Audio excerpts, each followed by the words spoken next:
ایک گھنا اور سرسبز جنگل تھا جس میں ہر قسم کے جانور اور پرندے بستے تھے۔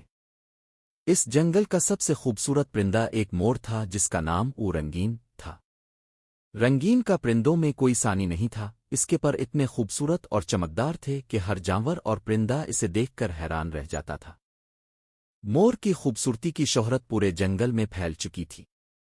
جب بھی وہ اپنے پروں کو پھیلانے کا سوچتا، سب جانور جمع ہو کر اس کے رقص کو دیکھتے۔ ہر کوئی اس کی تعریف کرتا اور کہتا، مور تمہیں اللہ نے کمال حسن بخشا ہے۔ مور کو یہ تعریفیں سن کر بہت خوشی ہوتی، لیکن اس کی خوشی کے ساتھ ایک مسئلہ بھی پیدا ہونے لگا۔ مور نے اپنے حسن کو سب کچھ سمجھ لیا اور وہ بہت مغرور ہو گیا۔ وہ باقی جانوروں اور پرندوں کو کمتر سمجھنے لگا اور ان سے بات کرنا چھوڑ دیا۔ ایک دن جنگل میں ایک شدید طوفان آیا۔ طوفان اتنا شدید تھا کہ درختوں کے پتے جھڑنے لگے اور چھوٹے چھوٹے جانور اپنے گھروں میں چھپ گئے۔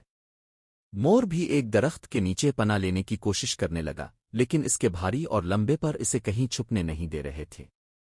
وہ طوفان میں اکیلا رہ گیا اور بہت پریشان ہو گیا۔ جب طوفان ختم ہوا تو مور نے محسوس کیا کہ اس کے کچھ پر ٹوٹ گئے ہیں اور اس کی خوبصورتی ماند پڑ گئی ہے۔ وہ بہت افسردہ ہو گیا اور سوچنے لگا کہ اب کوئی اس کی تعریف نہیں کرے گا۔ اسی دوران جنگل کے جانور اسے تسلی دینے کے لیے اس کے پاس آئے۔ انہوں نے اس کی مدد کی، اس کی خیریت پوچھی اور اس کے زخمی پروں کو دیکھ کر افسوس کا اظہار کیا۔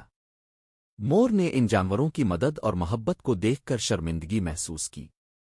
اسے سمجھ آ گیا کہ حسن اور غرور کی حقیقت عارضی ہوتی ہے اور حقیقی خوشی دوسروں کے ساتھ محبت اور احترام کے تعلقات میں ہے۔ مور نے تمام جانوروں سے معافی مانگی اور ان کے ساتھ دوبارہ دوستی کر لی۔ اب وہ اپنی خوبصورتی پر غرور نہیں کرتا تھا، بلکہ دوسروں کی عزت کرتا اور ان کے ساتھ محبت سے پیش آتا تھا۔ جنگل کے سب جانوروں نے اسے معاف کر دیا اور مور ایک نیا سبق سیکھ کر ایک خوشحال اور محبت بھری زندگی گزارنے لگا۔